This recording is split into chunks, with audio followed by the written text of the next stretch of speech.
Good afternoon, good morning, hello, wherever you are in America or around the world. We want to thank you for watching in,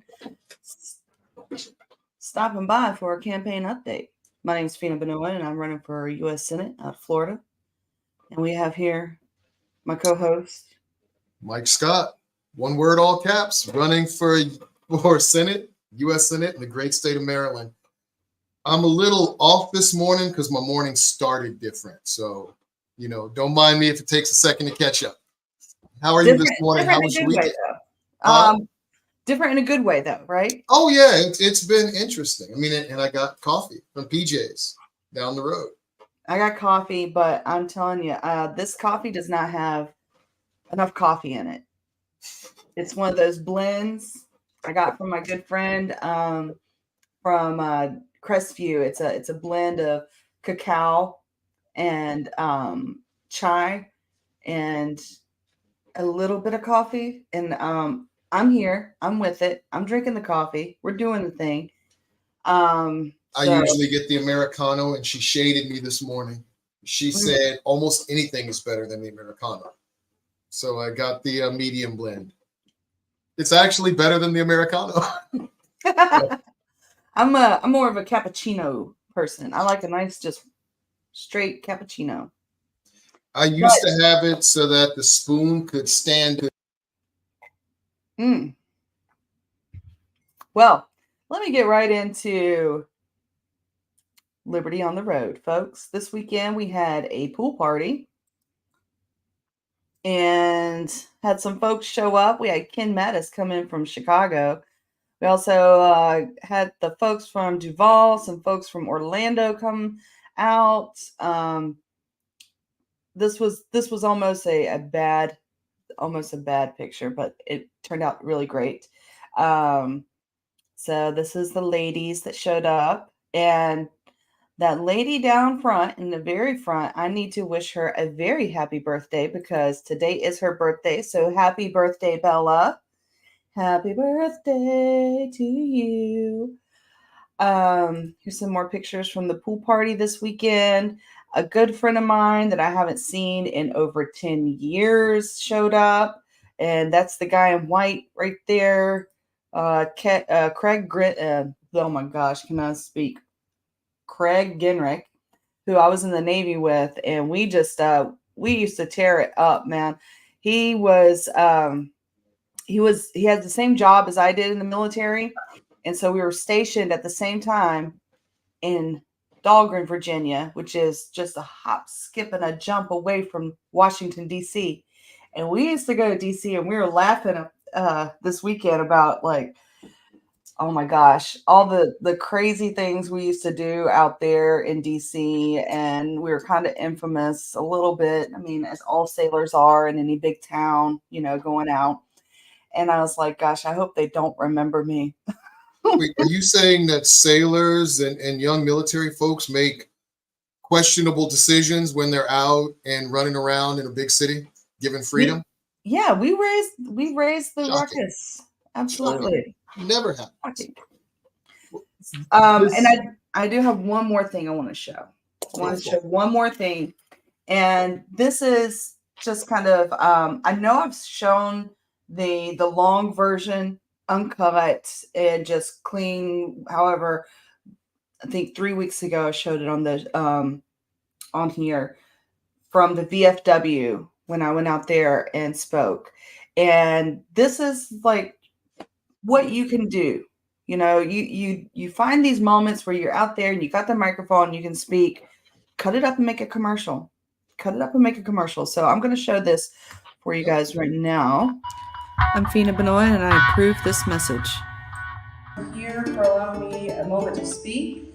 I am running for U.S. Senate to represent you, the people of Florida, in the U.S. Congress. And I honestly cannot think of anything better to send the U.S. Senate right now than a libertarian, native-born, Florida veteran, patriotic woman to serve in the U.S. Senate, someone that's going to put the people's priorities ahead of any political party's needs.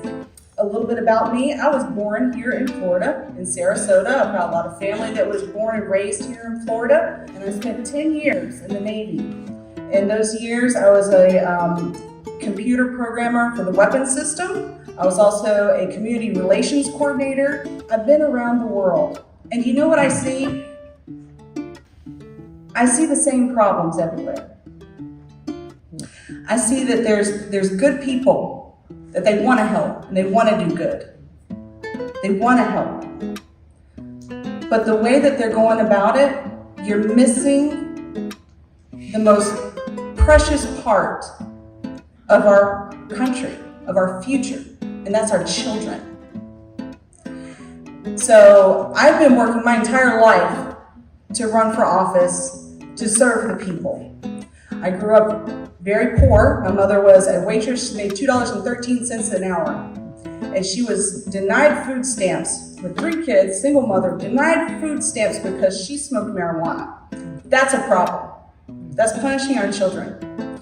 I also watch the injustices of the criminal justice system as they punish the poor and force them into and coerce them into plea bargaining system. And folks, I'm a libertarian, so I'm not a Republican or a Democrat. And I understand the purpose of our Constitution, of our Congress, of our government is the criminal justice system. And I hear so many of you folks over here that are very passionate about your community and the criminal justice system. I do have experience in that in addition to watching it firsthand from my family. I was also a prison guard in the military, where I watched people plead their lives away to avoid a more heinous punishment, and that's wrong. And we also see all the time in the news where someone gets off on a plea bargain that should be in jail. They should be in jail, and they're not. They get probation. You got someone that has done physical violence to someone, you're going to see them at the grocery store next week. That is wrong, my friend. That is wrong. Innocent people and victims, we deserve retribution, and criminals deserve punishment. Now, what does it mean to have a libertarian in office? Well, I'll tell you what it means. It means prosperity. Because we believe in free and open markets. We believe in maximum freedom and limited government. We believe in the least amount of taxation possible. In fact, we're the only party that still says taxation is theft. I want to share with you one final thought. It's a mantra from my campaign that I've been using. Imagine. Imagine if we had the same enthusiasm for building rockets to go to outer space as we do for rockets with warheads on them to send to foreign countries. From the moment we first learned of our sun's demise, our star, we had a moral obligation to our future generations to work together to find a way to escape this peril. And it's bigger than one person. It's bigger than one generation. It's going to take a long time. But if we all do what we can, when we can, together, we can save the future of humanity. Once again, my name is Feena Benoan, and I am running for U.S. Senate. Thank you.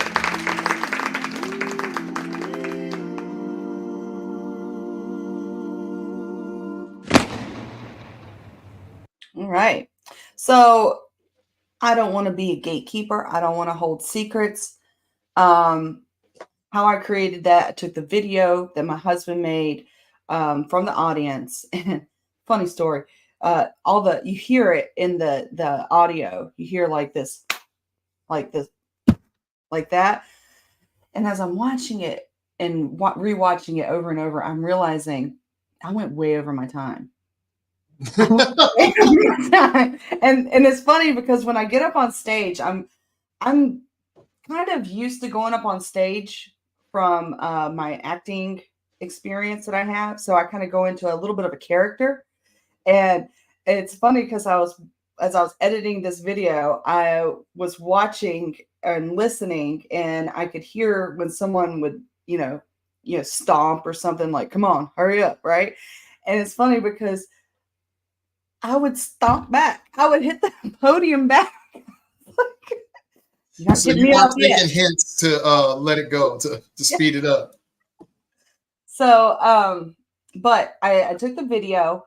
I added some audio to it. I decided to go with a Latin guitar because I liked what I was wearing was very, tropical. I had the white hat, very Miami, and Miami is in Florida. There's a lot of palms around me. So I was like, you know what? I'm going to just go with this Miami vibe. And so I went with the Latin guitar, put it on the bottom because it helps the flow of things. People will be more receptive to what you're saying if you've got a little bit of a soundtrack at the bottom. When you're in film, you learn that music is what carries the emotion. Music dictates the emotion of what you're seeing, right? So I wanted to be kind of like a little bit upbeat, but there were definitely some times where they were more serious, that I had a little bit more of a serious guitar too.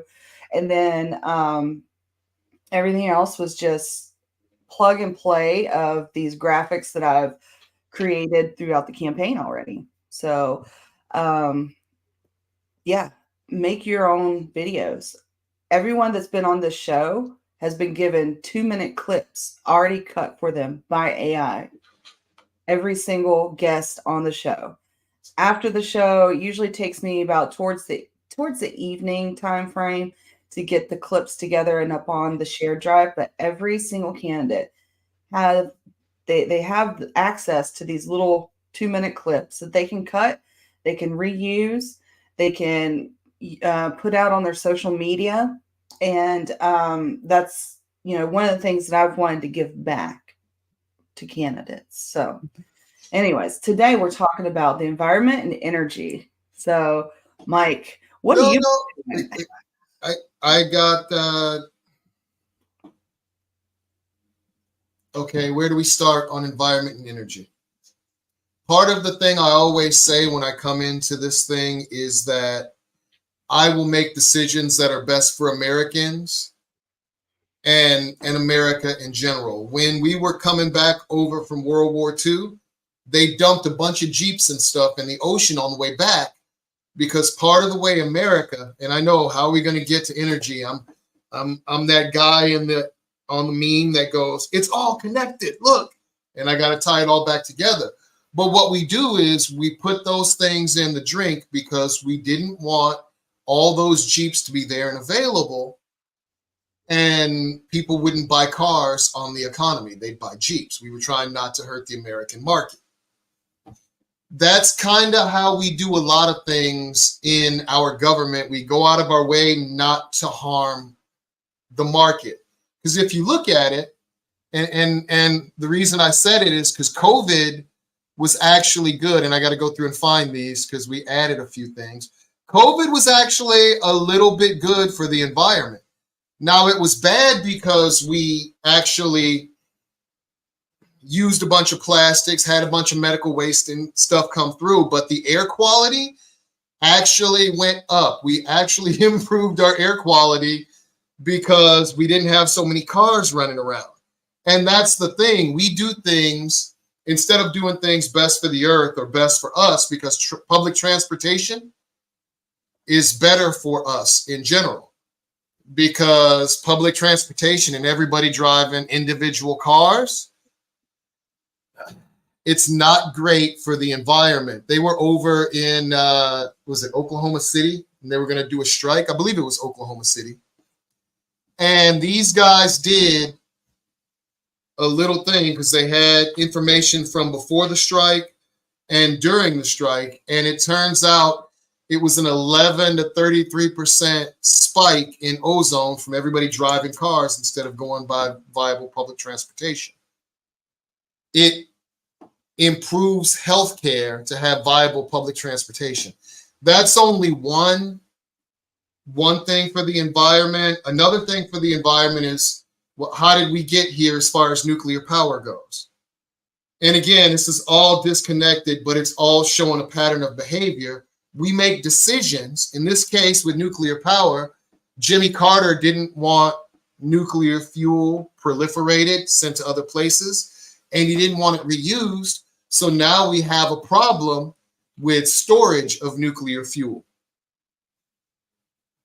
I think 92 plants or something like that, or was it 52, provides about a quarter of the energy that we use in the United States. Nuclear power is cleaner, more efficient, and we need to actually start using renewable fuels so that we don't have the problems we have right now with storage. We make business decisions in America instead of doing things that are best for the environment or for the people. What's best for the people in a city? Viable public transportation. What's best for the environment in a city? Viable public transportation. What is best for the coffers of a city? Being able to get tickets, being able to get registration, having people apply for licenses, gas tax, etc., etc. We have a habit of, as a people, of destroying the environment to prop up our industries. And it's because we're short-sighted. Did all that make sense, or was that way too rambling to come together? I think it makes sense for me. I kind of want to share a little story because you did bring it up about how the military spends money and trying to do the right thing with the environment. Mm-hmm. I was in the Navy, and there's certain rules that you can dump trash over the side of the ship, right? Especially food trash. There'll be fish following us for miles. After a certain amount of nautical miles, you can dump trash over the side, different types of trash, but never plastic. And so we have to do something special with that plastic trash. And on my first ship, we went around Central America and South America, and we were off the coast of Haiti. And to me, when I see a whole lot of jellyfish in the water, I know the water is not very clean to get into, because the jellyfish eat the bacteria, jellyfish eat the debris. They kind of clean the water. They're cleaning the water. And so if you see a whole bunch of jellyfish, that water needs cleaning. And anyway, so we paid the country of Haiti $1 million to take our trash from that ship. Mm-hmm. And we literally watched the trash barge come, take our ship, our trash, and take it off. Maybe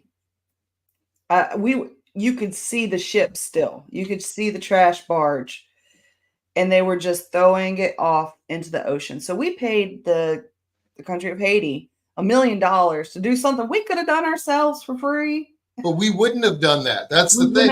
We wouldn't have done it because it's not the right thing to do. We have islands of plastic floating around the freaking oceans because, I mean, and everything, even this is paper, but the top is plastic. This will never be used for anything else. This will be thrown away. It won't be recycled, and it'll be put somewhere.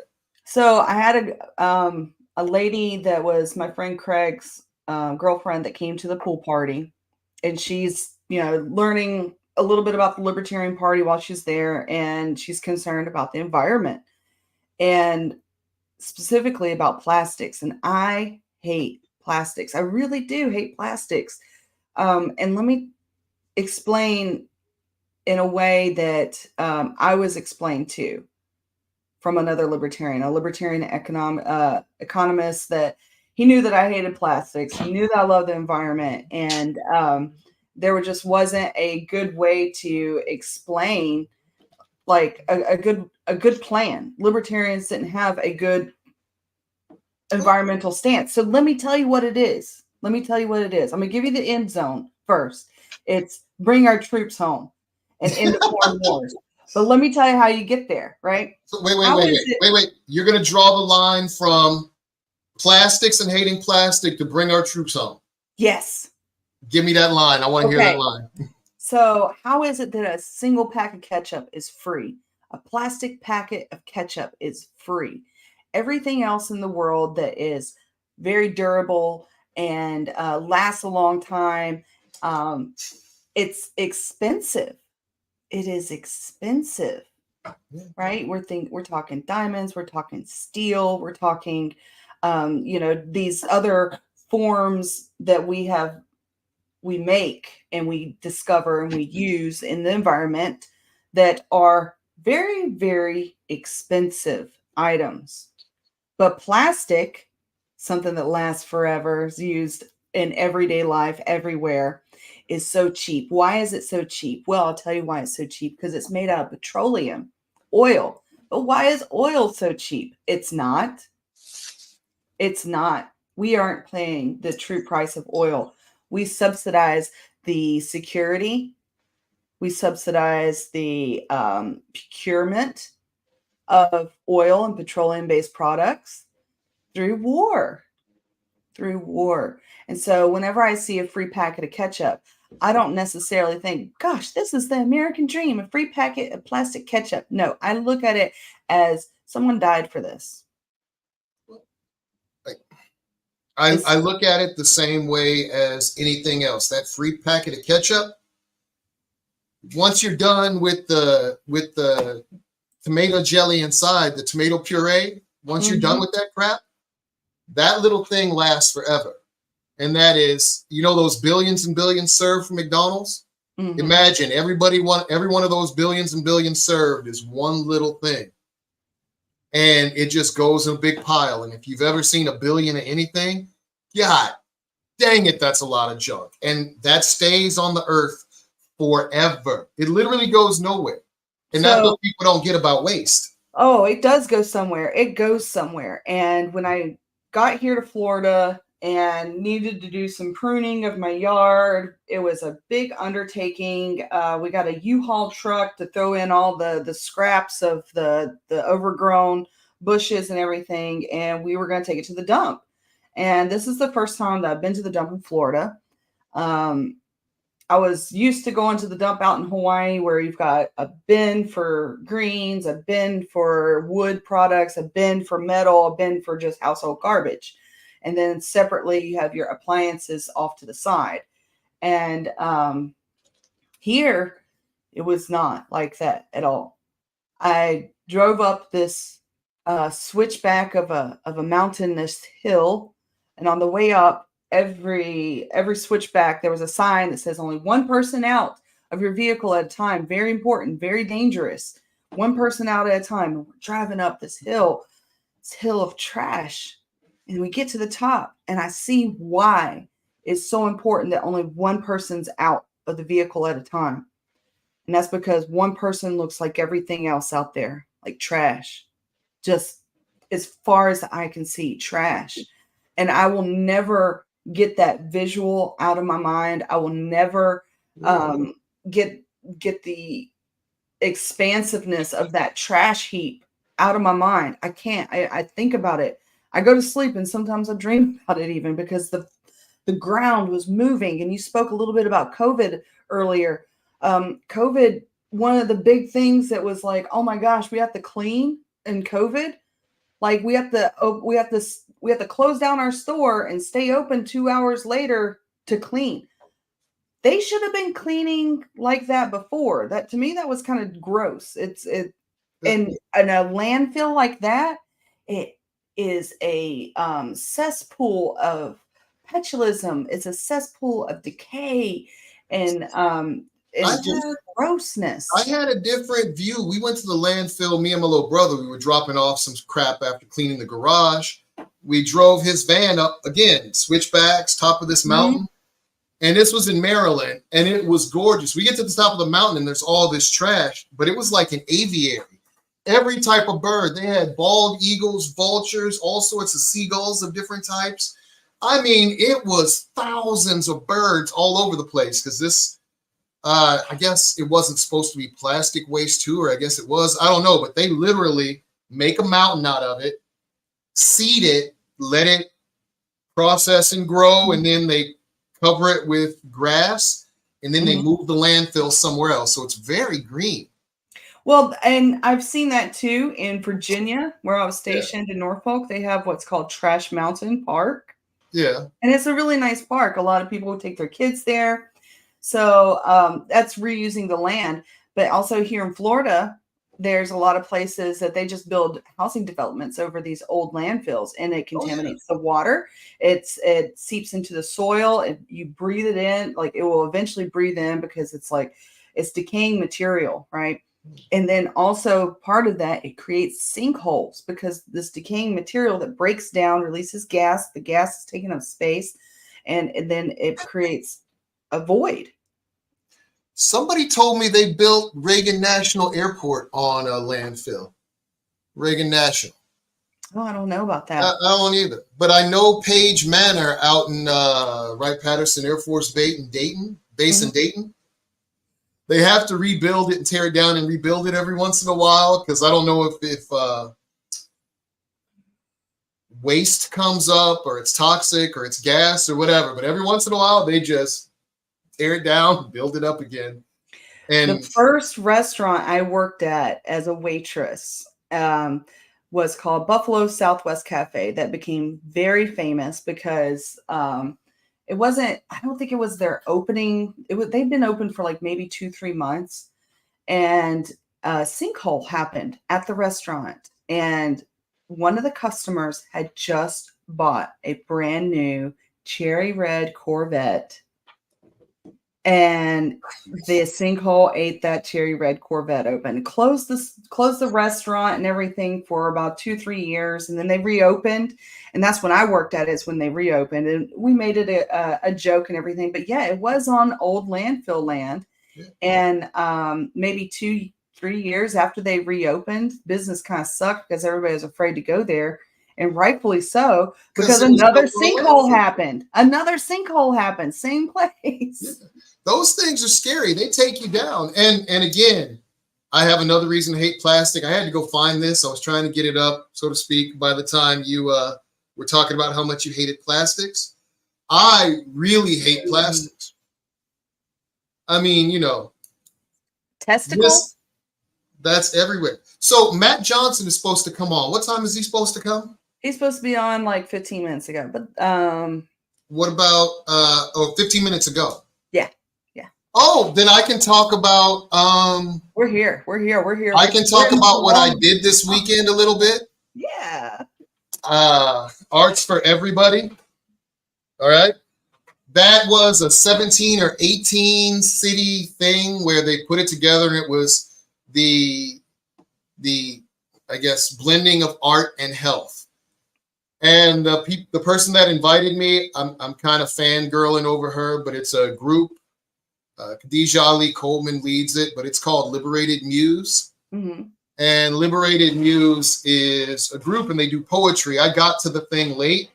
I went to it for 2 reasons, really. One was to see Liberated Muse, and I got to it a little bit late, so I didn't get to see them. I saw the very end of it where one of them was doing a Maya Angelou poem, right? Mm. Which one?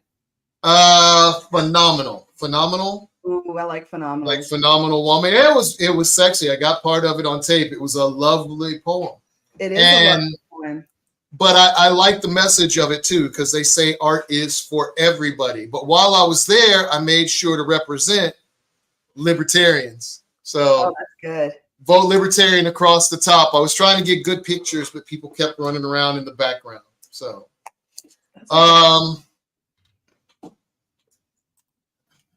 if we're talking environment, we also have to talk about what they're putting into our soil. Right? Yes. They're putting it into our soil, Roundup. 80% of people, children and adults, have this stuff in us, the glyphosate. And I believe glyphosate is a antibiotic, right? So it puts a bunch of nitrogen into the soil and lets you grow food, but it doesn't really make it very good for you. And it's been tied to a whole mess of lawsuits and stuff, people with lymphoma and all sorts of. I don't like using the stuff, but it turns out in 2023, they're talking about pulling it from shelves, but that's only for civilian use, i.e. for me and you and the people that are running around. The big farms can still continue to use this stuff. And I heard some note that we were never going to be able, it would take like 50 years before the world starts recovering from pumping this poison into the ground. And we are literally still pumping this poison into the ground every day. We have a lot of issues in America, and a lot of it is environment. That's one of my pinnacles on my thing. I got healthcare, equity, education, economy, and environment. My platform is called He Jokes. I love that joke. Stop it. I'm going to tell that every time.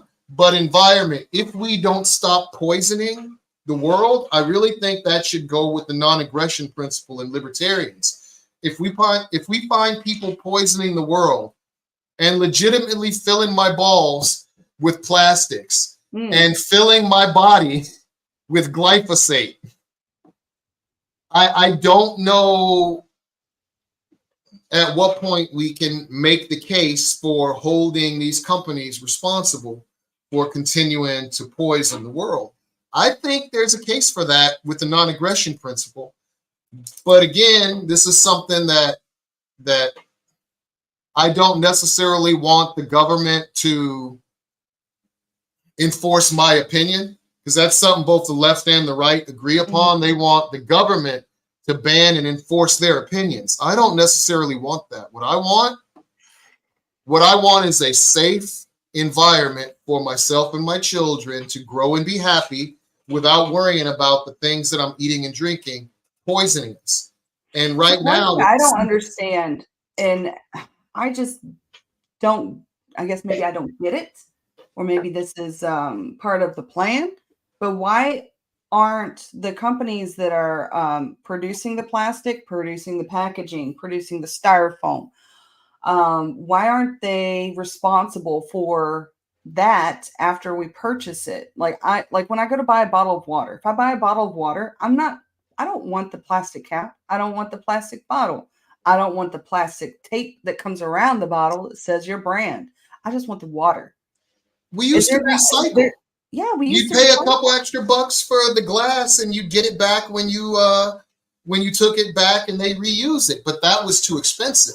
Everybody's going after cheap. Plastic is cheaper than washing the glass, making sure it's good, and recapping it. It's just cheaper. So they use it with no thought to the future. Again, we think about money more than we think about consequences. We don't look ahead at our actions. And that's really good if you've got a closed game. But if the game is open-ended and goes forever, we need to worry more about the impacts environmentally and socially than we need to worry about our profits. Worry about profits also, but that's only one part of it. Like you drew the line, we really need to care more about our world, our nation, and our fellow man than we do about a couple extra bucks. And there's been a lot of scientists, a lot of people care about this. As long as I've been alive, I don't know about you, but as long as I've been alive, we've known that there's been a trash problem. We've known that there's been an air quality problem. And so we've grown up knowing that we've got to do something. And there are people out there that want to help and they want to do good, right? So there's people that are talking about creating mushrooms, certain types of fungi that eat plastics and decay plastics faster. There's scientists out there that have found ways to remove the methane and the carbon from the air. There are hemp plastics that they could use. There are applications to make hemp into concrete. There are applications to make hemp into clothes, textiles. Hemp was food, clothes, and building material before we decided that it was paper also, before we decided it should be illegal. Again, economic reasons and business decisions instead of what's best for we the people. We really need to stop hiring people or electing people who are only in it to make the quick buck instead of looking at the long-term implications and ramifications of our decisions. Oh, Hanush, Joe Hanush, by the way, I saw him in the background at your barbecue. Yeah. Thought I saw his picture. He said Matt is stuck in a work meeting right now and couldn't get out. Oh, no. So it's okay. It is okay. We can talk crap all day, and we got memes for ages. So, yeah, speaking of, let's go. Since Matt's not here, we will do him the courtesy of, because he did not send me any of his website information, Facebook information, or anything like that. I will go ahead and put up what I found. Here's Matt Johnson. This is his Facebook profile. So he is also on the LNC for Region 2. This is his website. He's running for Florida House. Let's see. Do I have anything else? That's all I've got. That's all I could find. Are you on mattforfloridahouse.com? Yes, Is that it? This is mattforfloridahouse.com. Yeah. So, well, it looks like the standard libertarian platform: economic freedom, education choice, criminal justice reform, individual liberty and civil rights, limited government and economic freedom. That's from his website on where he stands on the issues. mm-hmm. Did you have anything really stand out this weekend? Just the pool party. Just the pool party? The pool party. I'm trying to figure out how much of this stuff I should talk about. Like how powerful is the nuclear weapons, or how powerful is nuclear power? I really believe that nuclear power, regulated properly, is the answer to how to fix what ails us.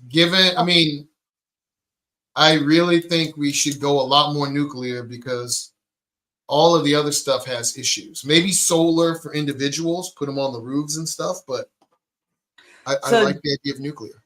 Joe said in regards to Matt is he recently joined me and Josh Halavka for eliminating state gas tax. Great. That's good. That's good. Also, Joe said, I have hundreds of utensil packets I have been getting takeout after not requesting it. Yes. So back to environment. You know the 3 R's: reduce, reuse, and recycle, right? There's reading, writing, and arithmetic, but cool. Reduce, reuse, recycle. There's a 4th one now.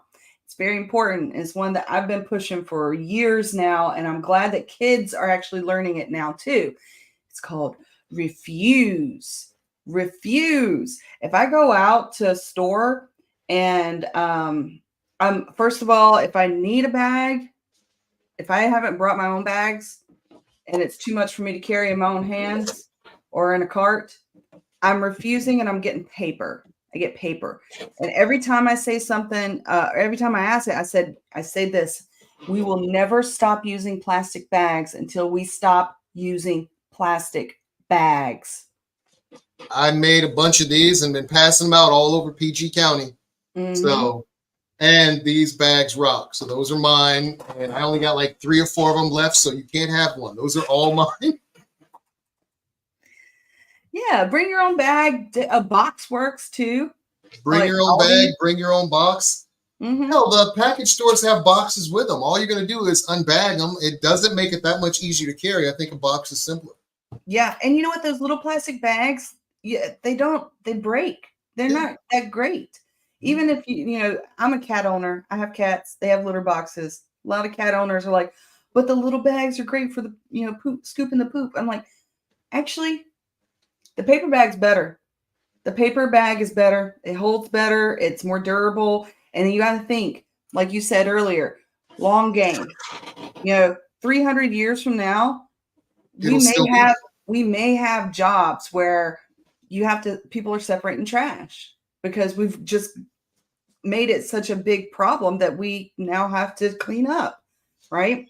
And the poop in the brown bag is going to dissolve. It's going to disintegrate. It's going to be gone in 100 years. The poop in the plastic bag will stay preserved. It will be there. The poop in the brown bag goes away instantly. The first rainstorm, the brown bag disintegrates. The poop gets put into the soil, and it becomes nutrients for whatever's going to grow there. Mm-hmm. Done. Diapers, disposable diapers, stick around for 700 years. 700 years of dirty diapers. Did you know that in Vietnam, they potty train their kids by like 6-7 months?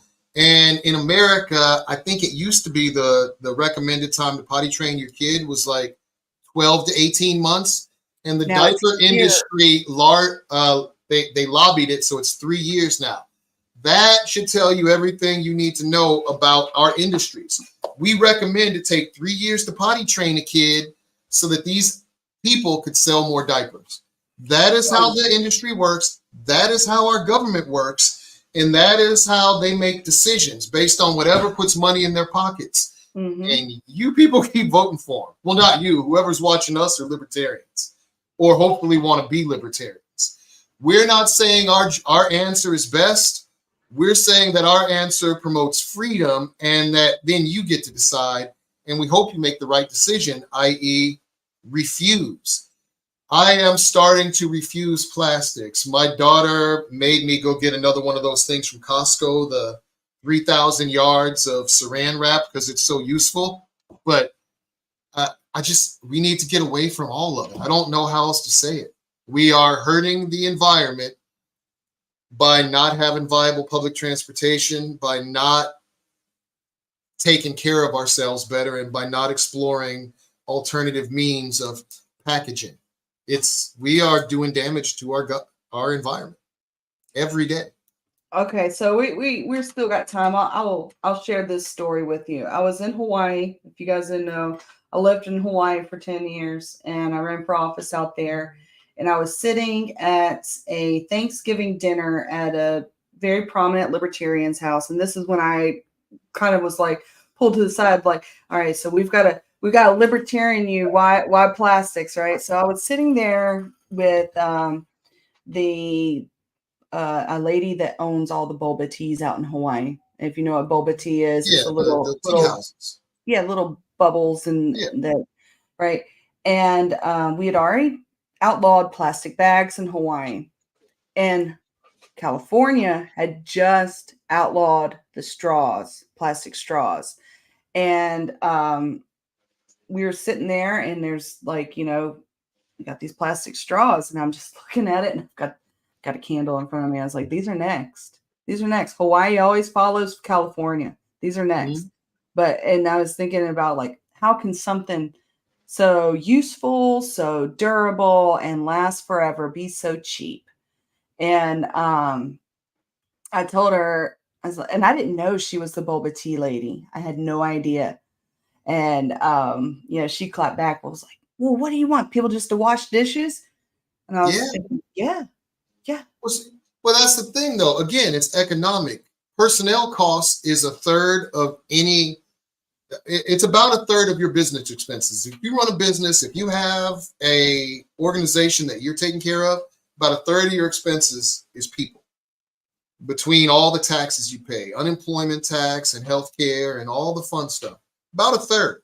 So every chance they get, they try to get rid of people. And that's why our relationship with money in this nation, in this world, our relationship with money is messed up because we choose money over health. We choose money over the environment. We choose money over educating our children. We choose money over literally everything. And it's short-sighted and it's silly. So, okay, now we went for the straws, right? We went to the straws, and she's like, oh, you're supposed to wash the dishes? Yeah, okay. Wash the dishes. No, but here's what they did instead. This is what they do instead. They work around loopholes. They find, okay, what is combustible and what is something, different materials. And I get that. We should be looking at different materials. But a lot of the, what people are considering, more biodegradable materials are not actually biodegradable. They don't break down. Like some of the bags that they have now that they say are reusable or whatever, they're just a thicker plastic. And that's not necessarily what the people are asking for. That's not what they want. They want a real solution to these huge landfills. They want a real solution to, in the 1800s, we didn't have trash people that come around. We didn't have buckets of trash. Every household had buckets of trash. We did not have that. Could you imagine how much money we could save the taxpayers if we didn't have these huge cans of trash that we all produce every week? Well, people don't want real solutions. Real solutions involves, composting. Real solutions involve going out to your local community garden, bringing your compost and, helping recycle things. It involves actually being a community. We want things faster. We want things cheaper. We want things easier. And we really more and more don't want to interact. We want everything individualized. Yes. So it's, It's hard to get through. It really is, because public transportation is the right answer, but it's hard and it impacts because you're not selling as many cars or getting as much in taxes. Taking Roundup out is the right answer, but you know, that becomes more expensive, and everything's always about expense, and we have to get past our shitty relationship with money before we can fix what ails this nation. We really do. And so we got some more comments from Joe Hanush. Stop the spray. I am for not spraying poison on state maintained landscaping. Yep, 100%. Then he asked, how do we tie seal the paper bags? You don't need a tie seal. I'm just rolling down. Grow gardens, not the government. And then how about $20 a month for my household changed by local government? I don't know what that one was from. Was that from maybe the trash? Maybe it was when we were talking trash. Or speaking of talking trash, I want to share a meme that I found that I thought was really good. And it's just a little salty right here. Great. Now my truck's going to look silly. I actually wrote a poem. Okay. I called it Kamala Chameleon. Come on, chameleon. Kamala Chameleon. She come and go. Yeah. I said, loving her be easy, but she throw you in jail for weed. Loving her be easy, but she throw you in jail for weed. Yeah, so it's about how everybody thinks that, I'm not going to do the whole poem. If you want to see it, I'm actually thinking about doing it on stage this week or next week. But film it and we'll watch it. Well, I'm wondering about the difference between their policies, because both of them talk about locking folks up for protesting and that they're helping out terrorists and they want you locked up for burning a flag. Both of them want Australian-style gun grabs. Both of them talk about taking your taxes at unprecedented rates, and both of them support Israel, Ukraine, and the drug war. I don't see how they're different. And whenever you bring that up, I kind of get cussed out by folks because you just can't make up your own facts, and I'm actually talking about their words. The left and the right are the same, and nobody gets that, and everybody wants me to. I'm not messing with her about being black. Lady, you know, she's half JA and half Cooley from, Jamaican and Indian from JA. I get it. She's definitely black. She went to Howard, pledged AKA, but she does not represent our best interests, whether that's black people or Americans. She represents more of the same standard order that things go with. And people go, oh my God, I have to vote for her. No, you don't. If you vote for her, you might as well be voting for Biden. You might as well be voting for Trump, because they will continue business as usual. And holy shit, business as usual is killing America. Pardon me for cussing today. That's my second or third S-bomb. I'm going to keep doing that. I mean, this is let me show this. The political spectrum, you're taught left versus right. The true political spectrum, we've got the statists, communism, the Republicans and Democrats right here. The Constitution, and then anarchy. Here's another one. The system is broken and it must be fixed. The system is working exactly as intended and must be destroyed. I love that one, because there's only two possibilities. Either the system is broken, and the way I prove that is all of our money through inflation and taxation are going to the 1%. So either the system is broken and it shouldn't be that way, or the system is designed that way. And Andrew Bustamante, that CIA dude with the big hair, he said that you need lovable, brilliant idiots to just sit there and keep working so that the tax money will keep paying for stuff, and that we need a class of people who will just continue to work and feed the system. Cool. If that's the situation, I dig it. But right now, that system is taking too much and it needs to be destroyed. So either it's broke or it's not.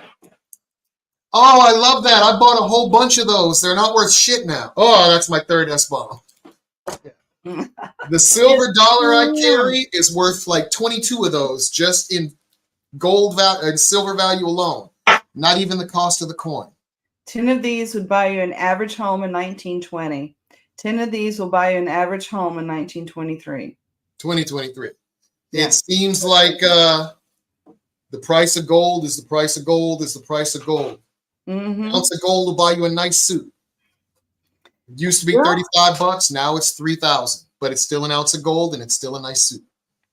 Well, we've ad-libbed for a hot minute now. I think it's time for a commercial. You ready for a commercial? Because I am down for a commercial. Who we If no showing? candidate receives over 50%, then the top two candidates head to a runoff. Now we know this race will head to a runoff. New focus on the influence of libertarians in Georgia's Senate race. There's another player in the mix. Voters deserve a chance to have their voices heard, and they shouldn't have to be lumped into one box or the other and have to be shamed into voting into two parties. These two major parties aren't addressing their pain. The CBO themselves said the Inflation Reduction Act wouldn't actually reduce inflation. Are you actually reading the bills, or are you just taking Chuck Schumer's word for it when you vote on these things? We obviously need to audit the Fed. Once people get a little bit more education about what the Federal Reserve does, they'll want to see it ended. You know, we claim to be the light of liberty unto the world, and if we seek to hold that mantle, we have to fix our broken immigration system.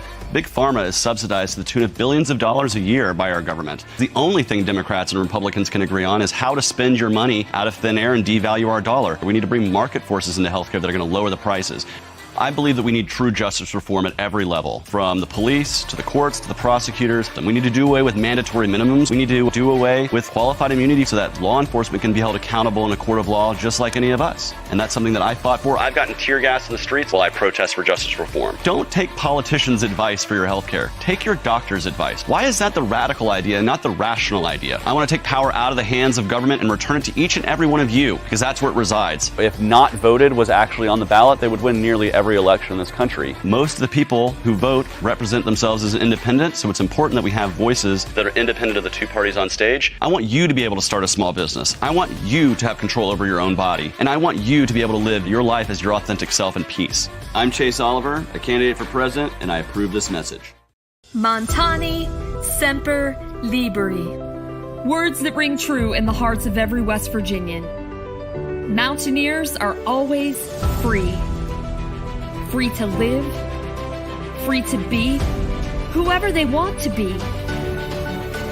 Bureaucrats shouldn't tell us how to live our lives, to tax us and waste our money.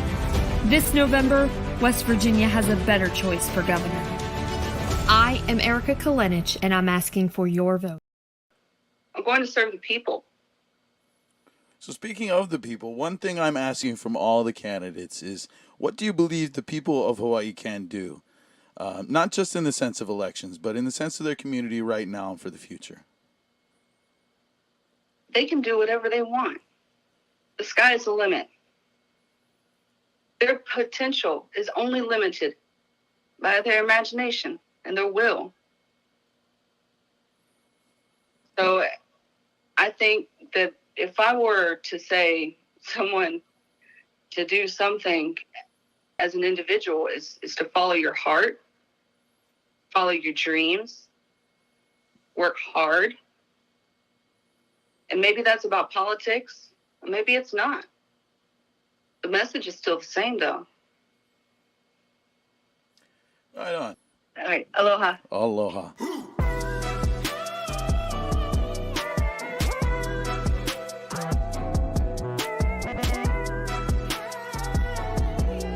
Rabbit Holes is a Manavakau production. This episode was produced by Kadika Hoke and Sarah Rodriguez. Make sure to subscribe and follow on your favorite podcast platforms to add our weekly episodes to your queue.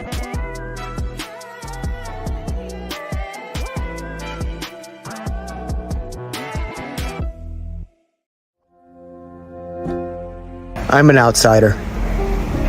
I'm not a politician. I'm a mechanic by trade. I'm a single father of 3 amazing sons. My oldest is disabled. He'll never be able to do the things that his younger brothers can do. I've struggled, like the many Americans and citizens in our nation, to find a school for him that fits his specific needs. I'm not a millionaire. I don't come from huge money. And the reality is, our education system doesn't provide schools for these specific needs. I've struggled to maintain a full-time job while standing at a bus stop that's late. I've struggled to get to work on time. I've struggled to survive in a system that doesn't represent the working class. I've had to budget finances. I've skipped meals. I've done what every loving parent has had to do and sacrifice to ensure that their children are properly taken care of. And I finally made a choice to run for Congress to make sure that this chaos stops, that every single parent and every family has an opportunity to thrive and succeed, to give us a fighting chance again.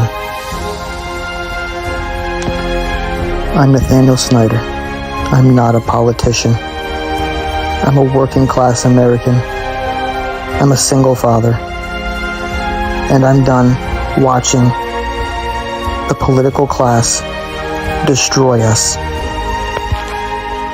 SnyderForFL.com. I'm honored to be the first Libertarian candidate for president to ever campaign in all 50 states, and I did it before our nomination. This kind of energy sends a clear signal to the old two-party system that we are a 50-state party and this is a 50-state campaign. Voters deserve a president who doesn't merely focus on a handful of swing states, and the Libertarians will be on the ballot for those voters who want to reject the two-party mediocrity and embrace building a foundation that will last for years to come. All right, guess what time it is, folks? It's that time for the Chase Oliver campaign update with Miss Amber. Hello, Amber. Hey, y'all. I got a nosebleed right before I got on here, so I'm not on camera today. Oh, no. No one needs to see this. But you'll be so proud of me. I clipped a video for you. You did. Is it this one? Mr. Oliver, thank you so much for joining us today. I appreciate your time. I think a lot of people are looking at their screens right now and they are shocked at how young you are compared to what our options have been. And you have ballot access in multiple states. Does age play a role in part of your messaging on the campaign trail this year? Well, I certainly think it does because, I am from the millennial generation, and certainly we have been underrepresented in our politics. Our leadership in Congress and in the White House are much the same leadership that was existing 20 years ago when I was in high school still. So I think it's important for my generation to rise up and have more of a voice in our politics, considering we're the generation that's had to fight the wars for the last 20 years. We're the generation that's had to deal with the 2008 fallout, right as we were getting started the economy and buying our first homes. And we're now the generation that's raising families all over the country as we handle the inflation that's been caused by the spending of both the Trump and Biden administrations. And so I think it's very important for my generation to have a messenger, and I'm glad to be in the political process, not just for my generation, but also for Gen Z, who are rising up and will be the plurality of voters in the next couple of elections. Was that it? That was it. Yay! Yeah, that was on Fox News. So what's going on with the Chase Oliver campaign? What's going on this week? We did a lot of media last week. So this week we are going to Fancy Farm in Kentucky. And Chase will have a couple of minutes to address the picnic attendees, but he is going to be the first Libertarian presidential candidate to be able to speak there. I think Gary Johnson was invited, but they didn't do it. So we get to be the first, which is really cool. And then the following week, we have the Iowa State Farm, which was a big thing for us in primaries. So we're really happy to do that again. I get to see all of my coworkers in person. It's going to be great. Awesome. Yeah, I found some articles too. This one from South Dakota. And this little quote here: Oliver has interesting ideas that we don't hear from the major party candidates. He also explains them better than they usually do. So he's very well spoken. As I moderated the RFK Jr.'s alternative debate a few weeks ago, I kept wishing that Trump, Biden, and Kennedy spoke as clearly and intelligently. Oliver says, your body is your body. Your business is your business. Your property is your property. That lays out libertarian philosophy pretty well. Oliver supports gun rights. As a gay man, he says, I can better protect myself from being bashed if I'm armed. I have a great appreciation for our right to defend ourselves. So that was a good little article there. And then even the Libertarian Party, the LNC, put out something this week too. Join us in chasing liberty. This article was by Matt Hudson, and they announced that Chase Oliver has officially been selected as the Libertarian Party's candidate for president of the United States. And this was July 25th. So 5 days ago, they put that out. Thank you for putting that out, LNC. Yeah. We appreciate all the collaboration. But we should have a lot of good media coming out of Kentucky this weekend. Chase is doing a couple of radio stations. He did another Reason interview yesterday that went pretty well, so that should probably come out in a couple of days. And I think last week Mike did a couple of podcasts and radio shows. So now both candidates have been on Ask the Politician, which is on a YouTube channel that just runs down their entire policy platform. And then he did Boom, It's on the Blockchain podcast, the Mike Ryan Show, Shut the Punk Up, Monero Talk, and he did an X Space. I'm not totally sure who the X Space was with though. Awesome. Yeah, I'm a fan of Shut the Punk Up. I like that show. I like emo music. I like punk music, so it's good stuff. I do too. Yay! All right. So next week they're going to be in Kentucky, or this weekend. Yeah, this weekend, Kentucky. Okay. So I hope I get some good pictures from that and some video, hopefully. Well, I'm going. Our communications director Kelsey is going. We are carpooling together. I am bringing the gummy worms. That's an inside joke, but between the two of us, I'm sure we will get plenty of pictures. We just had a low travel couple of weeks, which was probably good. We probably all needed it. I saw a new t-shirt and it's by Proud Libertarian. Shout out to Proud Libertarian. He also did my t-shirts, or at least found someone that could rush order them and make them for me. But he's got a new t-shirt on his website that I love. It's a Chase Oliver t-shirt. I know which one you're talking about. Do you? Do you? It's the one that says childless cat moms for Chase Oliver. Yep, childless cat ladies for Chase Oliver. I immediately purchased. I was like, I need that. It's super cute too. I wish I had pulled that one up, but I didn't. I'm sorry. But that's a really cute one. So I'm looking forward to that. I saw that his t-shirts about Biden is going to be definitely on sale, kind of like the Trump stuff. I'll show this meme again because yep, got to get rid of all that Biden crap. Yep. This is going to be a good campaign. So I have on my campaign plan, right? It's been on the plan since we even started planning to run, is to have an election night watch party. And that's, somebody popped it up. There we go. There it is. Hey. Yes. There's a cute t-shirt. So I'm going to go to a couple that came to the pool party this weekend, John and Susan. They're going to go up to Atlanta for the Chase Oliver presidential campaign watch party, and I want to go too. So I would like some details on that so I would like to go. I would rather be with a big group of people than to, just be sitting in my house watching on TV as the votes come in. Yeah, it's always better to be among friends. Yeah, for sure. So it's going to be in Atlanta?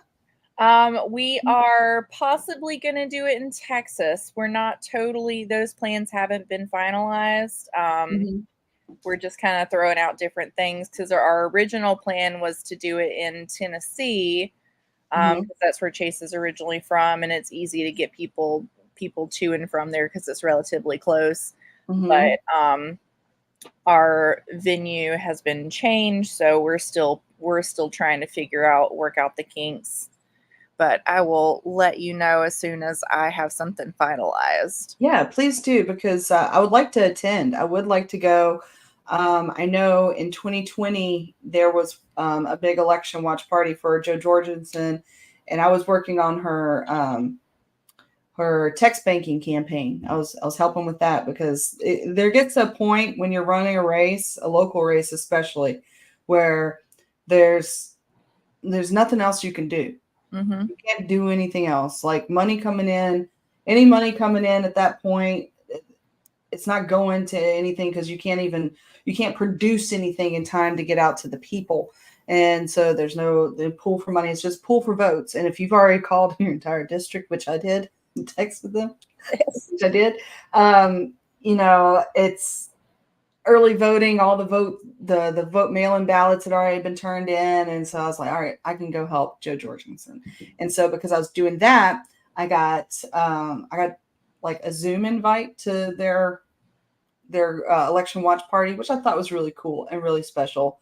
So it kind of made me wish I was there. I had that fear of missing out syndrome going on. I was like, I want to go too. So, yep. I would like to go to that. I think that would be fun. Well, we would love to have you. Yeah, because you think about it, when like there's going to be people from other states in Florida, election night, that are running for office for other states. They're going to be here in Florida with Trump. Same as there'll be candidates wherever Kamala Harris is. Is she from California? Is she from California? Is that where she's going to have? I think so. Yeah. Yeah, but she might have her election watch party in Washington, D.C. or wherever they have it. The thing is like your top of the ticket kind of hosts the party and people show up to it. People just show up to it. So that's what I want to do. I want to be one of the people that show up. Well, I like any excuse to go see my libertarian friends in person because I live out in the middle of nowhere and I have maybe 3 or 4 people in my affiliate and they all do different things within the community. So our schedules never line up. And so I feel very alienated. So anytime I can go see my friends, I'm like, all right, we're going to go. Yeah. It's really good to be around like-minded individuals because it's is exhausting defending your position all the time. Yes. I know Chase is well received whenever he goes out on the road. I've seen the crowds react to him. I've seen the applause and his message resonates with me, but I'm a libertarian, so it would. How is he polling? Have you noticed the polling numbers going up, or do you have any data on that?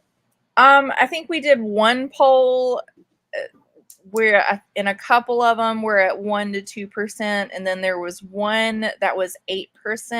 Okay. I'll see if I can pull those for next time so we can show y'all, but we're starting to get included in more. So that will go up with time, I'm sure. Any chance on him getting Secret Service? Probably not. And that's a darn shame. Again, the DNC and RNC exclude us from the things that we're supposed to be able to get. Yeah. And Kennedy was excluded up until the Trump incident a few weeks ago. So Kennedy finally got Secret Service, I think. But we have a really good security person. Okay. Very good. You talking about Tom Pink? No, Tom's not security. Our new security person is Jax Crowder.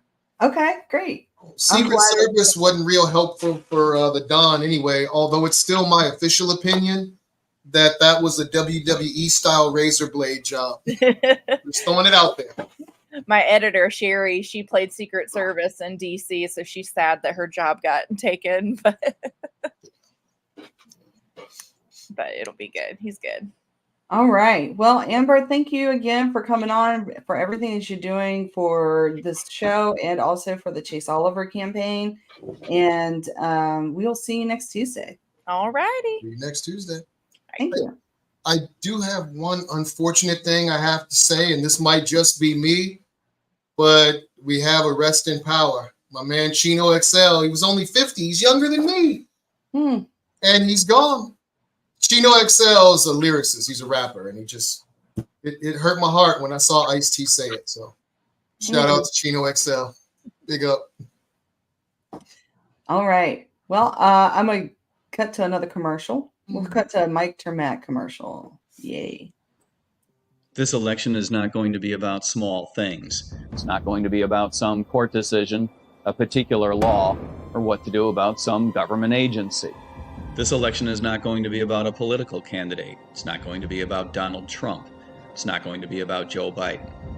Nor is this election going to be about me. This election is going to be about you.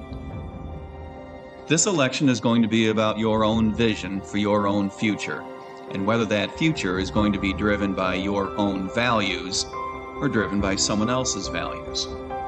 There are people today in control of our government who impose a set of values that are different from yours, different from mine, different from those of most Americans. The values of this political class reflect an interest in power and control. These politicians maintain control by manipulating fear. Political parties have pit American against American, undermining our most cherished relationships, quite literally destroying families. The ever-increasing overreach of government has stripped us of our personhood, our individuality, and far too often, our very purpose. Our once thriving people, our culture, our nation, has been forced into an abusive relationship with a government that has gone absolutely mad with power. I'm Mike Tremont. I'm running for president to end the abuse, to build a new relationship between us and our government, to replace the old abusive relationship with what I call a gold New Deal. In any abusive relationship, it can be difficult to see the signs.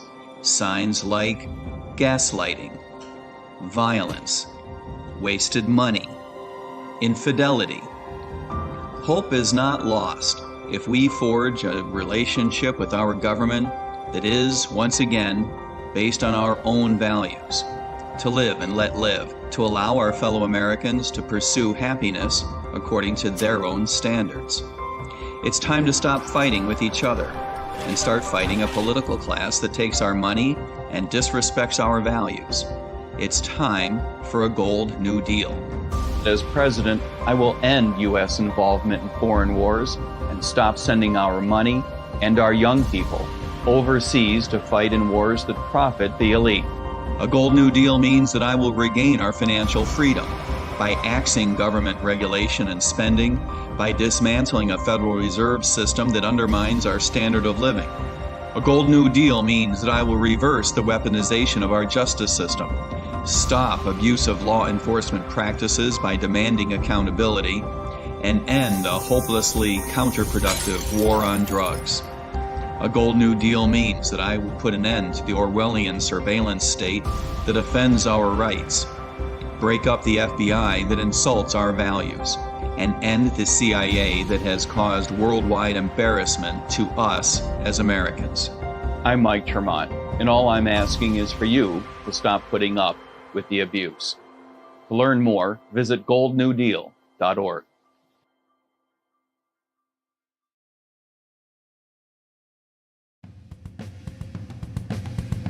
I'm Feena Benoan, and I approve this message. Now, before we go into this deeper, so that way, for those listening on the mainland, they don't understand much of this. And we have quite a few mainland listeners and Kanakas away from home that like to stay interested. And so, if you could break down essentially in as little words as possible for people to understand essentially what the Jones Act does to Hawaii. Okay, so the Jones Act is an over a 100-year-old act that Congress passed. What that essentially does is it secures jobs in California at the price of our cost of living out here in Hawaii. That, in as few words as possible, is what the Jones Act is. It's job security for California. And it's not just California, actually. It's Florida, it's New York, it's any of the big ports that are making it to the point where it's not smart anymore. Right on. I think that's a really big discussion for people to have. Not many people are aware of it. I personally have a really good friend who tried to make an investment in a food truck business, and because of who he shipped his food truck through to get to Hawaii, the response from the port was, you either got to pay us to send it back or you got to pay us to smash them. Mm-hmm. You know, so like that gets in the way of progress for locals. It really gets in the way of accessibility. So I really appreciate that you're bringing that to the forefront. The Jones Act out here in Hawaii has been crippling the economy. It increases all the price of goods and services. Even, during COVID, the shortages that we had on toilet paper, we were hurting on toilet paper way longer than the mainland was. It's an old, outdated law. We're in a new economy. We're in a world economy. We don't need the Jones Act. At least 37 million people have been displaced from their homes because of the United States wars. A bit of rice is all she has to feed her 12 children. They destroyed our homes, and now we have nothing. I'm anti-war to the core, and that means I oppose the warfare state as it exists all over the world, and we need to bring our troops back home. Every time a bomb drops on an innocent person and their collateral damage, that collateral damage is bought and paid for by your tax dollars in the military-industrial complex, and we need to reject that. American and coalition forces. 30,000 additional troops. Precision strikes on targets. 31 Abrams tanks to Ukraine. I saw friends of mine getting to go sit to fight and die and be injured in wars that we knew were based on lies that our government was telling us. They tried to expand the security state using 9/11 as an excuse. And that's what got me passionate into politics. We have to fight for a peace-based foreign policy. And we've had presidential candidates in the past say things like, we're going to close Gitmo, we're going to end the wars, we're going to stop the drones, and we're going to actually talk to our enemies using diplomacy as a tool. That presidential candidate actually got elected. His name was Barack Obama, and he lied about every single promise he made. And that pushed me out of the two-party system and right into the hands of the Libertarian Party. And I was welcome in because this is the real anti-war party in this country. I will end wars. I will stop drones. I will close Gitmo, and I will talk to our enemies because diplomacy is better than war. I'm Chase Oliver, a candidate for president, and I approve this message. Mike Scott, with your daily reminder, the government is not your friend. Section 9 of the Constitution. The migration or importation of such persons as any of the states now existing shall think proper to admit shall not be prohibited by the Congress prior to the year 1808. Basically, they codified in our founding document that Congress couldn't stop them from bringing in slaves and couldn't charge them more than $10 per head. Vote Libertarian. To an oppressed people, small government's the closest we get to freedom.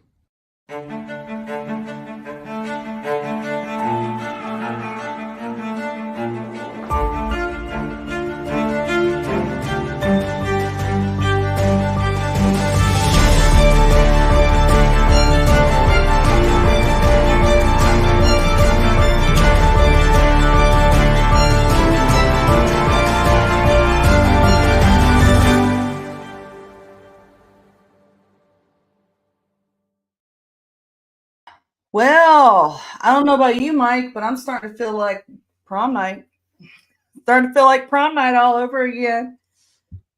Getting stood up. It's okay. It is okay. We are solving all the problems of America right here, just the two of us. Imagine if we get in Senate. Imagine if we get in Senate. So we do, we were going to have Mr. Andrew Horney, who is running for a U.S. Senate out of Indiana, coming on. I hope that he still does make it. We've got 30 minutes left of the show. But I'll go through his website right now. This is his website right here. This is his blog, which he's got a pretty good blog going on. This is Facebook here, Andrew Horning for Liberty. And also he had a pretty good meme on his website too. There's an easy way around this every election day. we're stuck. It's hopeless. We're doomed. Sigh, the Republican Party and Democrat Party warning for Senate. He's been running since 2002, I think, the first time he ran. Is that right? Oh, wow. He ran for Congress, I think. And I believe he's running for Senate this time, yes?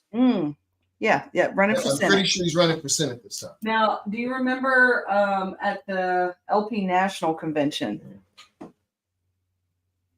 This is his book. Oh, no, I didn't get that one. I got one of the ones from a lady who was teaching me how to turn Democrats into libertarians. But you remember, yeah, I accidentally left it on a table because I was carrying it around with me after I picked it up, and I accidentally left it on a table, and you found it for me. And you're like, "Hey, this is your book." I'm like, "Yeah, it is my book. Thank you." And he did sign it for me. I always, whenever you have the option to get the author to sign your book, you want to get the author to sign your book. So I've got this one. It's added to my collection of books signed by the author. Also have this one. Oh goodness, where's it at? I thought he signed this. Ken Schooler. Oh, here we go. Yeah. This one of my favorites. Adventures of Jonathan the Gullible, signed by Ken Schoolen. This is a really great book. If you have children that are maybe in that age where they can read and they're understanding, they still like the pictures. Like, this is a really great, a lot of great pictures in this book. It's still a chapter book, but if you tuned in for my telethon at all, you have seen some of this. I did like a little kind of like Reading Rainbow style version. Read an excerpt from the book? Oh, I read the chapters. I've read the first 20 chapters. Cool. On the telethon? On the telethon. Cool. But I did a Reading Rainbow style where, like, it was, you saw the page and you saw the hand opening up the books and everything. But he's getting ready to do a cartoon type version of this. Like, he's making it into a cartoon, which is really great. This book has been published in I don't know how many languages. Let's see. It probably tells me in the book. No, it doesn't say specifically. Awards and recognitions. It's received the Excellence in Entrepreneurship Education Award, National Economics Communicators Contest, the Marshall Bruce Envoy Memorial Freedom Award, George Washington Award, the Leonard E. Reed Book Award for Excellence in Economic Education, the Levy Award for Excellence in Private Enterprise and Education, the George Washington Honor Medals, Econ, Education, and Public Communication, the Book of the Month in November 2001 in Brazil, and the Freedom Book of the Month in September 2001 from the Henry Hazlitt Foundation. And gosh, there is just a lot of translations in this book, or translations of this book. I wish it had it specifically. Wait, does it say? 40 different languages, over 40 different languages this book has been made into. So there's some of the other copies. I've never even heard of it till you said what it was. Yeah. The Adventures of Jonathan the Gullible. One of my favorite books. You know what? It is my favorite libertarian book. It is my favorite libertarian book because I'm more of the artist side. So whenever you take these complex ideas of libertarianism and you present them to people, a lot of times it's over their head. But if you use art as the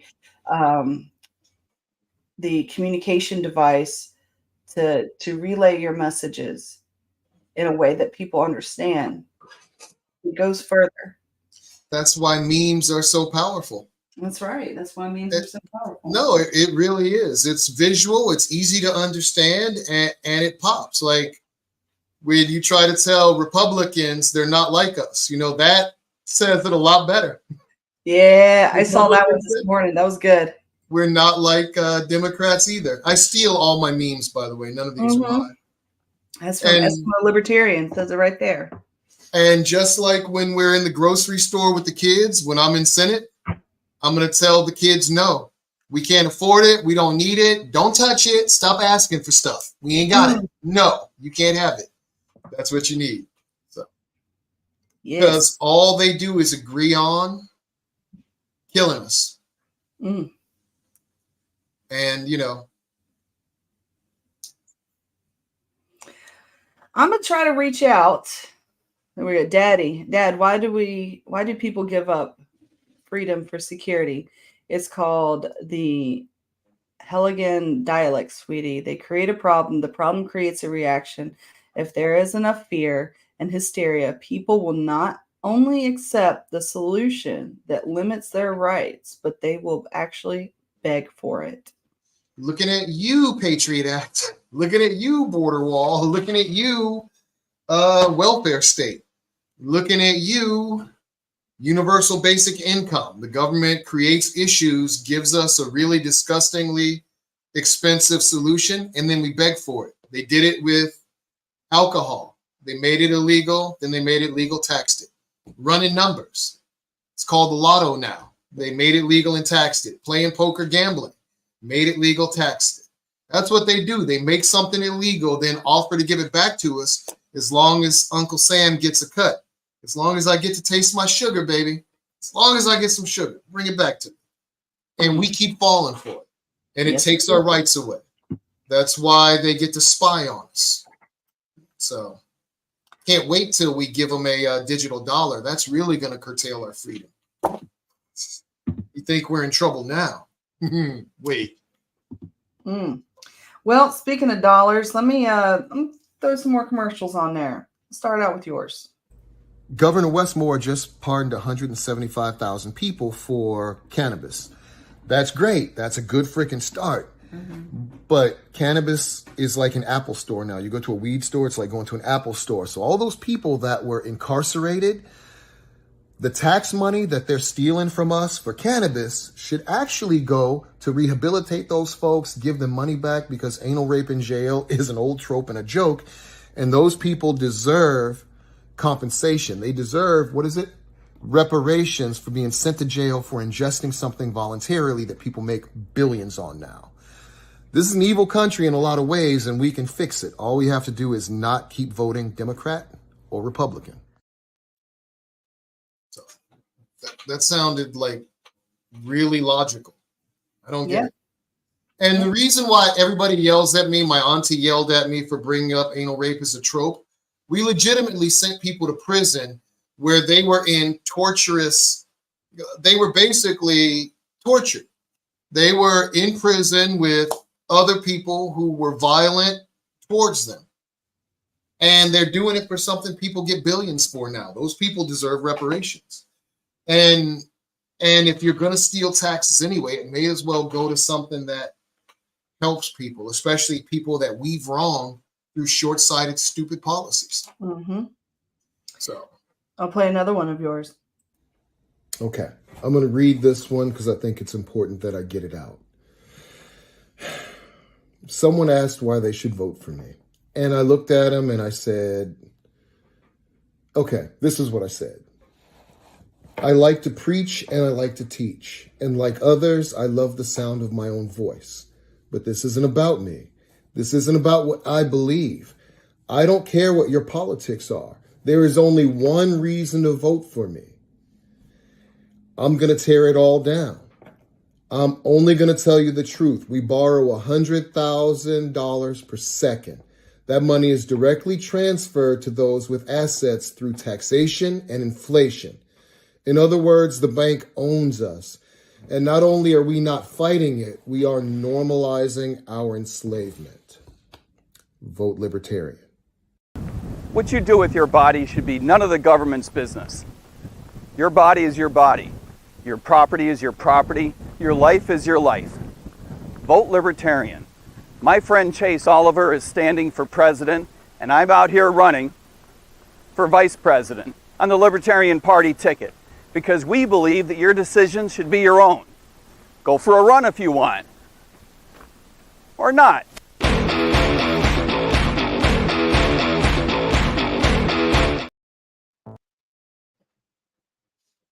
I was going to play another commercial. Do you want to talk about what you just said?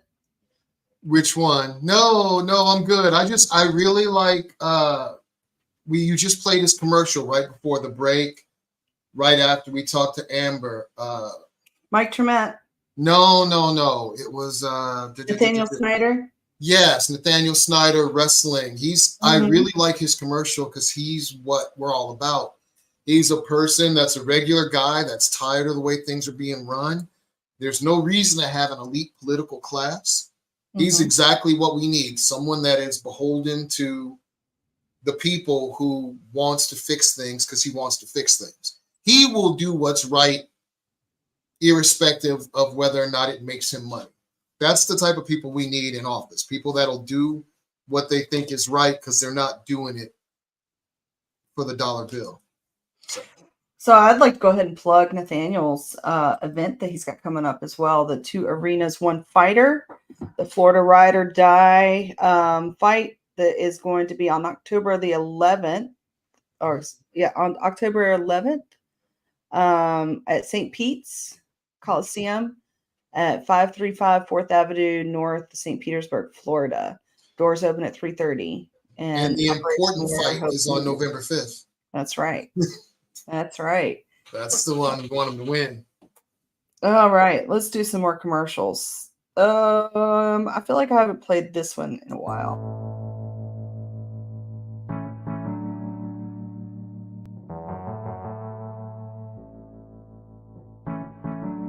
These incumbents should not be reelected. So if you're going to the election and you don't know one of the candidates and the other one is the incumbent, just vote for the person you don't know. You can't do any worse than the people we have in office right now. I'm a libertarian. I'm willing to support and vote for people who are not libertarians across the board, even liberal Democrats. I'm willing to support them against somebody who's in office. I'm willing to support Republicans against somebody who's in office. I'm willing to support Aloha Aina people against somebody who's in office. And those of you who vote in the 20th Senate District need to step up and vote for Feena Banoan, who's not part of this repressive system. So when you vote for Feena, you're voting, in a sense, for voting for yourself, because you're going to have somebody who's much more interested in you and protecting you than they are in cuddling up to the power that exists in our state. Thank you very much. Vote for Feena Banoan. Vote for something different.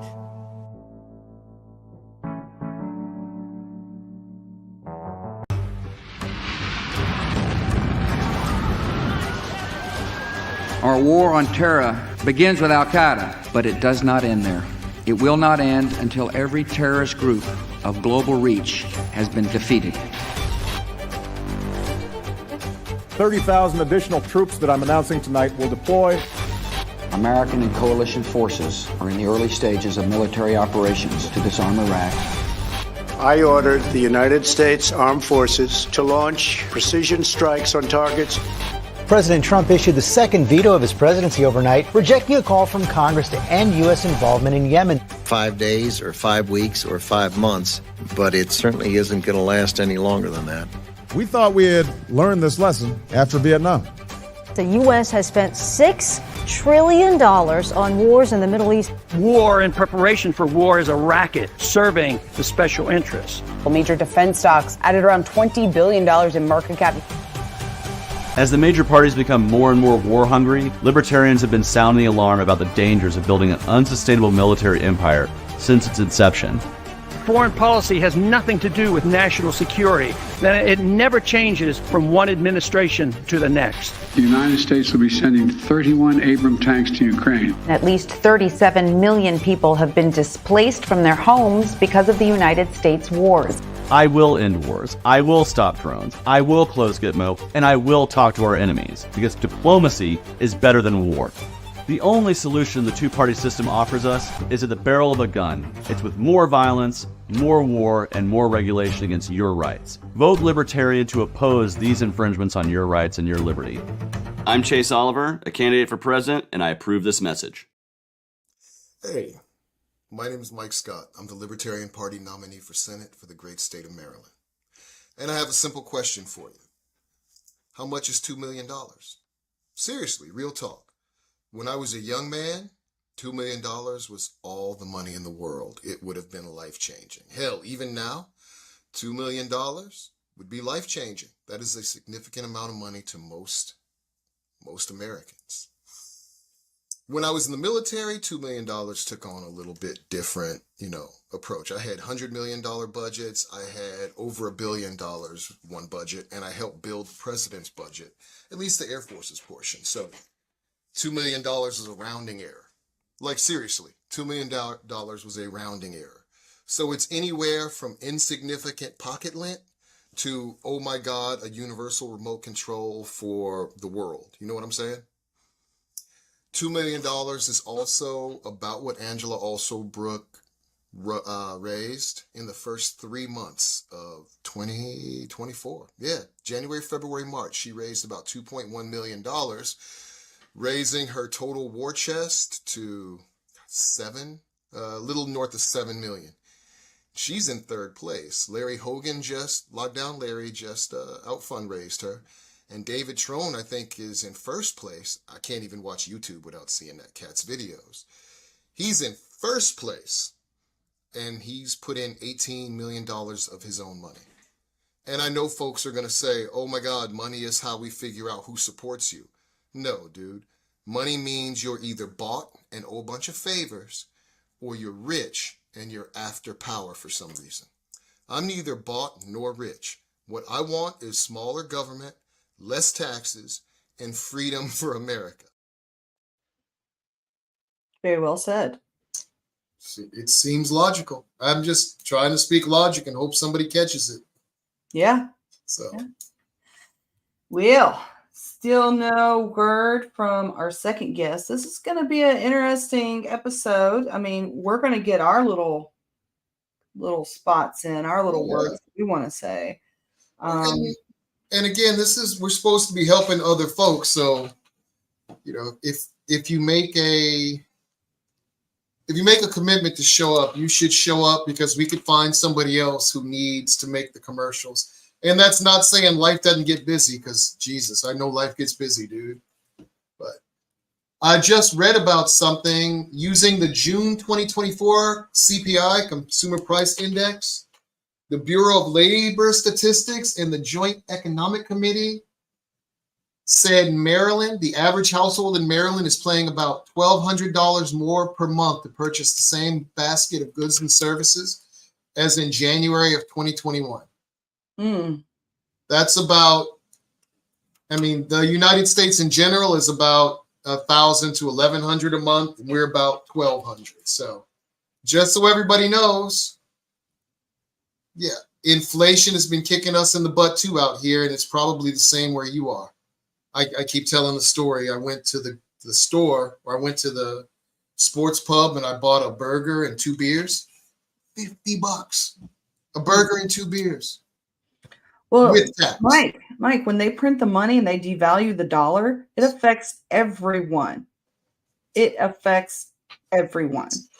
And it's, people don't get it. And that makes this meme like really true, because we've devalued the dollars in the past 111 years since 1913. We've devalued the dollar 97%. 97%. We're on an unsustainable trajectory, and we've already hit hyperinflation. And that's just been the last 4 years. I don't know that we can turn it around unless we go through some severe, austere measures. And that requires Democrats or Republicans not be in Congress, or like, who was the person that did your commercial and said, vote Feena? You know, they're right. Inflation is killing us. And if we don't get them on an anti-incumbent campaign to kick out all the people that are in now who are ruining things, more of the same is coming, and more of the same is objectively horrifying. No red, no blue, no matter who.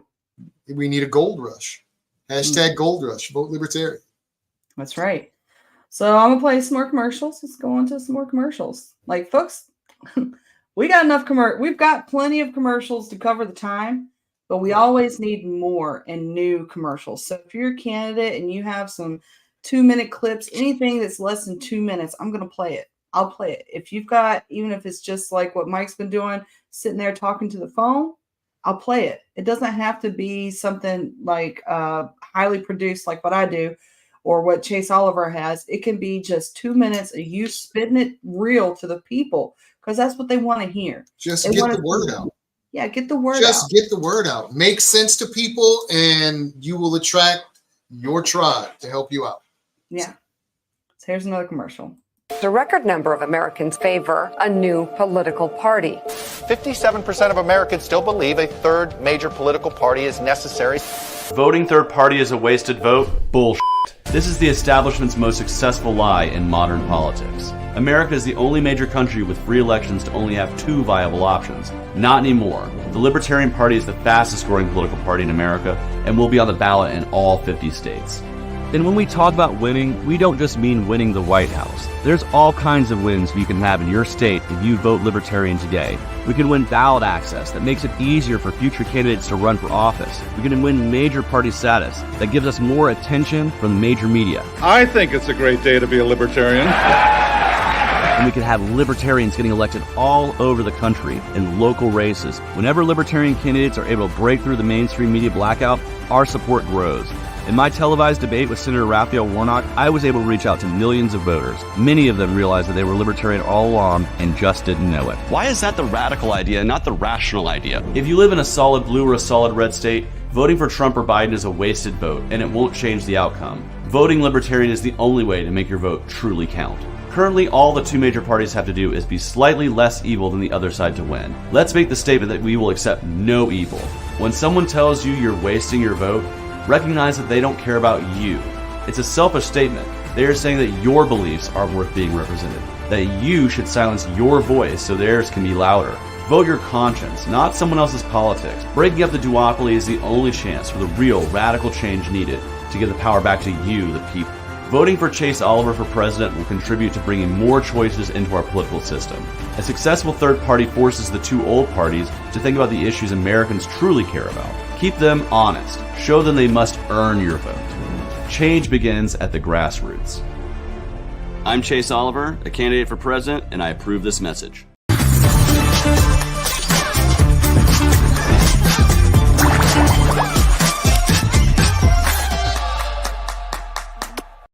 It takes a lot to get someone to vote for a third party candidate. It takes a lot of work for that. It takes even more convincing and swaying to get someone to volunteer. But by far the biggest obstacle there is as a third party candidate is to get someone to donate and go against the system. So I want to tell folks, whatever ideas you might have about a third party being a spoiler, whatever you think about a third party candidate being your vote wasted, because it's not. We earn our votes. We don't steal them. We earn them. And if you vote for me or you vote for a libertarian, it's because we earned it. Right on.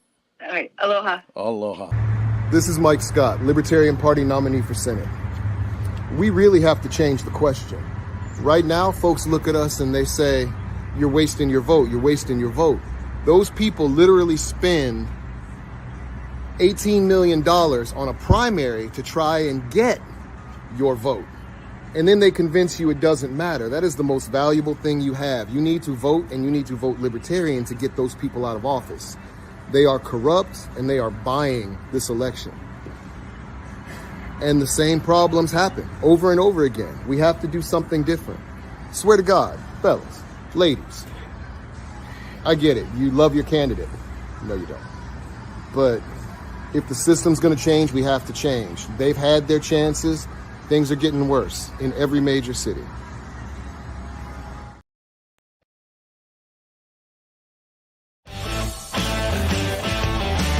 I advocate for everybody's rights all of the time, which means gun rights and freedom of speech all of the time, irregardless. I think that focusing on guns as a violence problem takes it away from what the real issue may be, which is a societal problem. Why do we want to kill each other? Framing a limitation of a freedom or liberty as a way to protect people is a slippery slope, because you slowly start infringing on freedoms and liberties, and you slowly start chipping away at those things until you have nothing left. And that's why it's important to always advocate for all liberties and all freedoms all the time. I'm Feena Benoan, and I approve this message. Imagine if we had the same enthusiasm for building rockets to go to outer space as we do for rockets with warheads to go to foreign countries. From the moment we knew of our sun's expiration date, our star, we had a moral obligation to our future generations. T-minus 5, 4, 3, 2, 1. Booster ignition and liftoff of SpaceX Dragon, hoisting harmony to the heavens and opening new gateways for international science.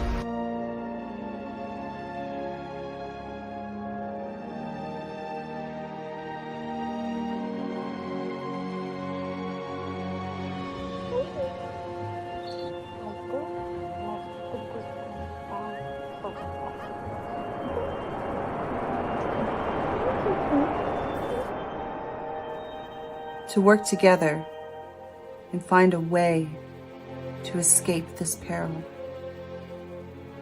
It's bigger than one person. It's bigger than a generation. From the moment we knew of our sun's expiration date, our star, we had a moral obligation to our future generations to work together and find a way to escape this peril. This is bigger than one person. It's bigger than one generation. But if we all do what we can, when we can, together, we can save the future of humanity. Yeah.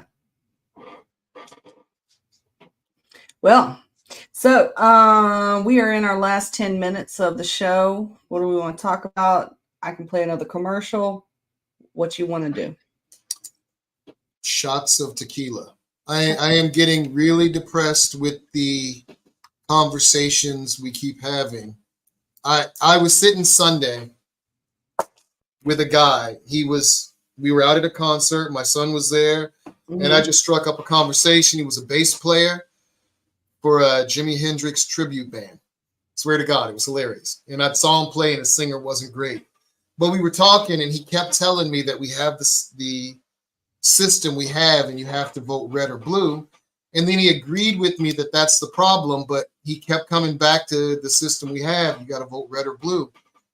And he understood the problem. He agreed with my solution. And then he's still afraid not to vote red or blue because he's going to be on the losing side. And I laughed at him and said, if you keep voting red or blue, we're all on the losing side, dude.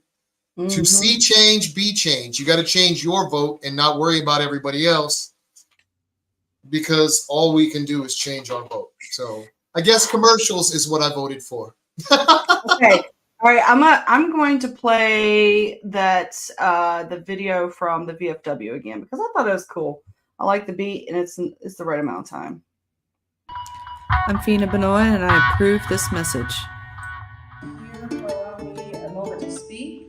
I am running for U.S. Senate to represent you, the people of Florida, in the U.S. Congress. And I honestly cannot think of anything better to send the U.S. Senate right now than a libertarian, native-born, Florida veteran, patriotic woman to serve in the U.S. Senate, someone that's going to put the people's priorities ahead of any political party's needs. A little bit about me. I was born here in Florida, in Sarasota. I've got a lot of family that was born and raised here in Florida. And I spent 10 years in the Navy. In those years, I was a computer computer programmer for the weapons system. I was also a community relations coordinator. I've been around the world. And you know what I see? I see the same problems everywhere. I see that there's good people, that they want to help, and they want to do good. They want to help. But the way that they're going about it, you're missing the most precious part of our country, of our future, and that's our children. So I've been working my entire life to run for office, to serve the people. I grew up very poor. My mother was a waitress. She made $2.13 an hour. And she was denied food stamps with 3 kids, single mother, denied food stamps because she smoked marijuana. That's a problem. That's punishing our children. I also watch the injustices of the criminal justice system as they punish the poor and force them into and coerce them into the plea bargaining system. And folks, I'm a libertarian, so I'm not a Republican or a Democrat. And I understand the purpose of our Constitution, of our Congress, of our government is the criminal justice system. And I hear so many of you folks over here that are very passionate about your community and the criminal justice system. I do have experience in that, in addition to watching it firsthand from my family. I was also a prison guard in the military, where I watched people plead their lives away to avoid a more heinous punishment, and that's wrong. And we also see all the time in the news where someone gets off on a plea bargain that should be in jail. They should be in jail, and they're not. They get probation. You got someone that has done physical violence to someone, you're going to see them at the grocery store next week. That is wrong, my friend. That is wrong. Innocent people and victims deserve retribution, and criminals deserve punishment. Now, what does it mean to have a libertarian in office? Well, I'll tell you what it means. It means prosperity. Because we believe in free and open markets. We believe in maximum freedom and limited government. We believe in the least amount of taxation possible. In fact, we're the only party that still says taxation is theft. I want to share with you one final thought. It's a mantra from my campaign that I've been using. Imagine. Imagine if we had the same enthusiasm for building rockets to go to outer space as we do for rockets with warheads on them to send to foreign countries. From the moment we first learned of our sun's demise, our star, we had a moral obligation to our future generations to work together to find a way to escape this peril. And it's bigger than one person. It's bigger than one generation. It's going to take a long time. But if we all do what we can, when we can, together, we can save the future of humanity. Once again, my name is Feena Minoan, and I am running for U.S. Senate. Thank you.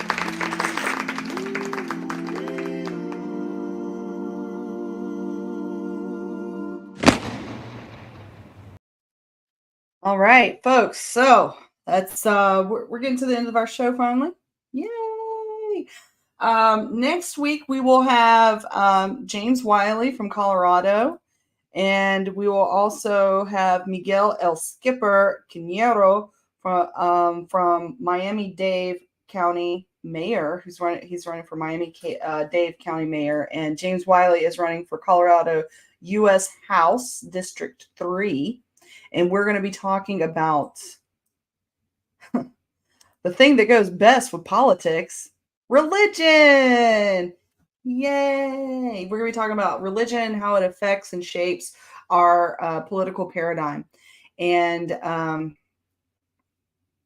Mike, you are muted. I knew I was going to hit bingo. Do you think it's really religion, though, that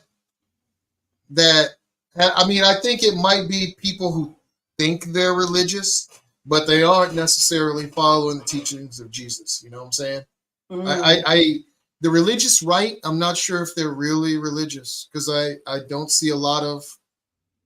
I saw another meme, and I don't want to go fishing for it now at the end of the show, that because you touched on it a little bit. It was one of, it had a picture of the Olympics opening and a picture of the video that we played last week about the cop murdering the woman in her own home, and they said that if you have more of a problem with the Olympics opening and nothing about this woman who was murdered in her own home, then we need to have a talk about Jesus. We need to have a talk about Jesus. And the man said, love thy enemy, love thy neighbor like you love thyself. He just basically said the answer is love. I don't know why everybody, swears up and down they're following his tenets and his teachings, and all we're doing is fighting, arguing, and killing. Yeah. I mean, everybody sins. I get it. Let's save that energy for next week. Save it for next week. That's next week. So, folks, thank you for tuning in. Thank you for keeping up, and thanks for being Libertarian, voting Libertarian. And we will see you next Tuesday. See you next Tuesday. Vote Libertarian, y'all.